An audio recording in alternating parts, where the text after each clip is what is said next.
Hello everyone. உங்களுக்கு nutritional deficiency, iron deficiency இல்லைனா hormonal சேஞ்சஸ்னால மட்டும் ஹேர் ஃபால் ஆகுதுன்னு நினச்சிட்டு இருக்கீங்களா? இதை தாண்டி இன்னொரு கண்டிஷன் இருக்குது. அதுக்கு பேர் வந்து டீலோஜன் எஃப்ளூவியம் அப்படின்னு.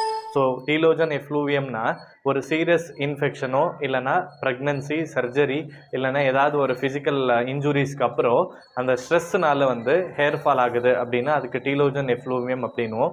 ஸோ இப்படி இருந்தால் இதை எப்படி கன்ஃபார்ம் பண்ணணும் அப்படின்னா ஹேர் புல் டெஸ்ட் அப்படின்னு.